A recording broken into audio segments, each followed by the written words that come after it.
Hi, this is Thomas with Believe in the Run. This is Robbe with Believe in the Run. Ciao, Robbie. Ciao. We always start off Diadora reviews with ciao. It's actually written in their bylaws. It is the Diadora Frequenza. Mm-hmm. Doesn't that sound like a small automobile? It does. I like the sound of it. It's a cool name. It means, this is going to shock you, frequency. Frequenza. Or turnover, as they like to say. Also a good band. So we're here with the, Frequenza. This is Thomas, what kind of shoe is this? They're saying it's a tempo shoe. Uh-huh. But I took it out for a long run, and I thought it was well cushioned. Yeah, it is. But it is designed to be a tempo shoe, a faster shoe. This comes in the middle between the Diadora Carbon, which is the premium race day shoe. It's on these shelves up at the top and bottom. And the Diadora Atomo V7000, which is kind of like their daily trainer. I threw this on without thinking about it because it just felt really good. I tried it on before I knew what style of shoe it was supposed to be. And I was like, oh, this kind of feels like a lightweight max cushion shoe that I would compare to like the underfoot feel to like a Nimbus or even, some of the other really nice, like a 1080 cushion shoes. And I ran my 20 miles in it and I felt like it did a really nice job. And then I found out it was supposed to be an up-tempo speed shoe. Mm-hmm. And since you mentioned it, it was a lightweight shoe. We'll just say the weight of it right off the bat. It's 8.7 ounces, 247 grams for your size 10.5, which is, decently lightweight. Yeah. So the upper here, we have this, what they call a nylon air mesh upper with the micro suede, microfiber overlays. It's a beautiful upper. I love the design. Okay, so this one is the white and blue. Mm-hmm. Carl's going to do some magic and throw up the all orange one, which I also like quite a bit.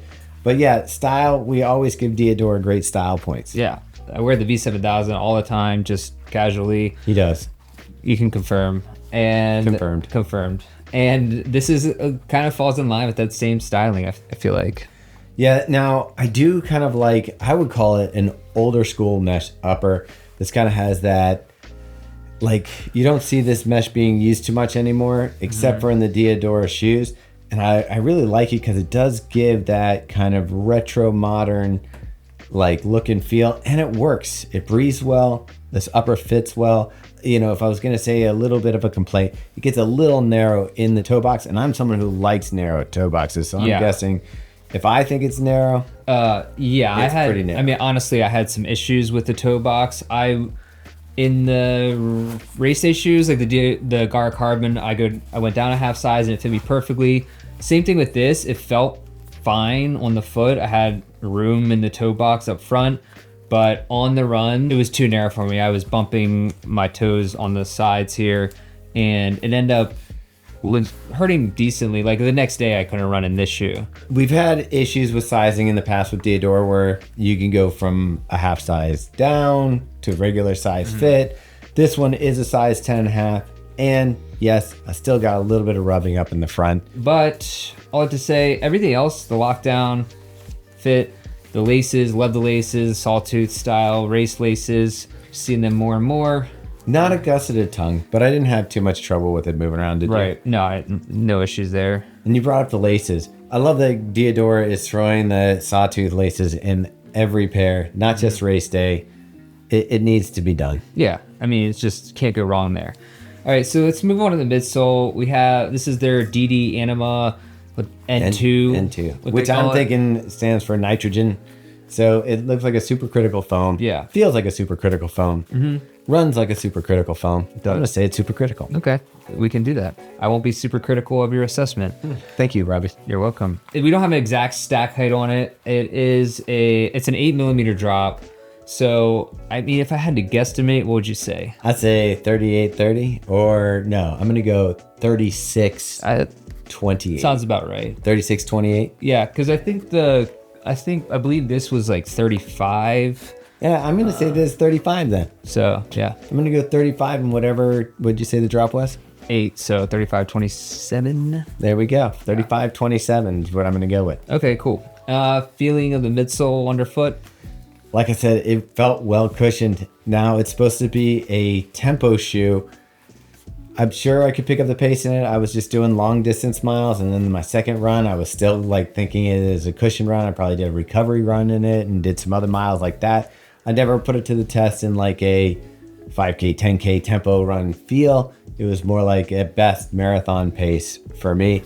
I'm sure it's fine picking up the tempo, but what I really liked about the shoe was the cushioning.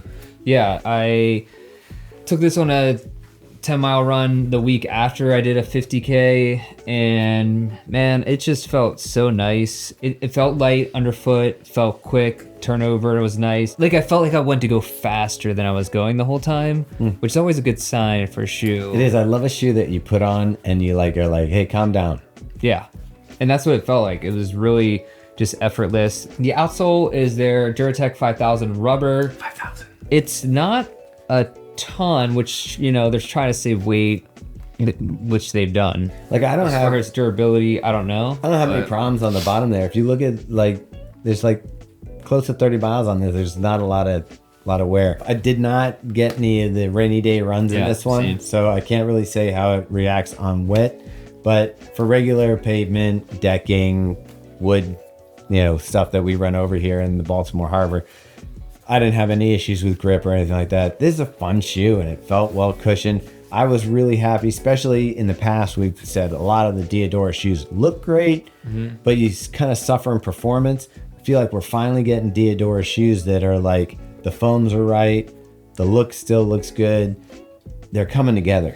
Oh yeah, I mean this past year or this year in general, Diadora has really upped the level of their shoes to where they're easily as good as pretty much anything else out there. Yeah. At least the standard right now.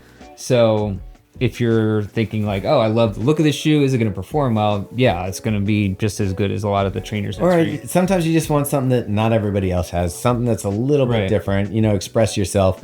And I feel like a brand like Diadora makes it easy for you to do that. You kind of can, you know, have your own style. Yeah. Now, one thing though, Robbie, is you're probably going to pay for that style. Yeah. So as with other models, the Gara Carbon is $300. The Made in Italy B7000 is $240. This is $180. This isn't made in Italy, but it's obviously designed there.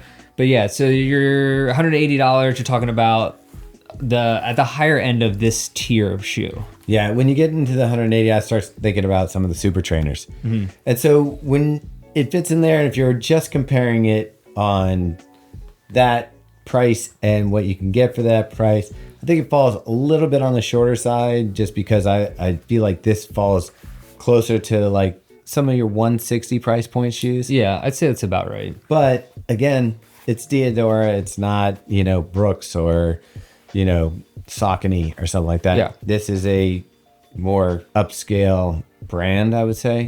And also, I don't know if the production numbers are the same. Like they're not making as many shoes as some of those other brands. Yeah. Gets a green for me. Green. I'm going to give it, I have to give it a yellow just because of the toe box issue, because I don't know how to resolve that. I don't know that going a half size up might have been too big, and then, No, it would have fit wrong. Yeah, so I think I might go with the yellow just because of the toe cramping issue, but feel underfoot, everything else, I'm going to green. So it's kind of, I don't know, it's like almost in between the two. I'm actually going to agree with you on this. Okay. It's funny because it's like the second shoe that we've kind of gone back and forth. The toe box, I'm fortunate that I do have that narrow foot, and so I think that I'm being a little biased on my side that, you know, with it, there's room for improvement on this shoe in that regard. So maybe I would give it a yellow for where it is currently, but a green for overall, like, running day shoe. It's a if we're making cars nuts with the lights. It's literally just the toe box issue because everything out, like the I love everything else about the shoe. So it's hard to, that's the one thing. Yeah. So I say, maybe, I don't know what's the fair thing to do here. What? Is there a color between green and yellow? I know it's green and yellow mix, but yeah, it'd be like a greenish yellow. Yeah, I don't know what to do here. Well, yeah, We'll Yeah. just leave it at that. Yeah, we can leave it at that. So let's wrap this one up, Robbie. What do you want people to do? Make sure you like this video if you like this video. Subscribe to our channel.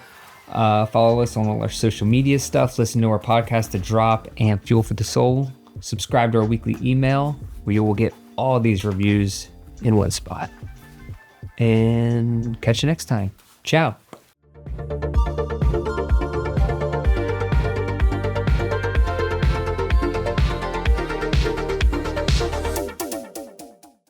Just All have right, Carl right. switch back and forth really fast between the two buttons. Like go, flutter. go. That's. I mean, speed it up. Yeah. Speed it up in the video. Yeah. All right.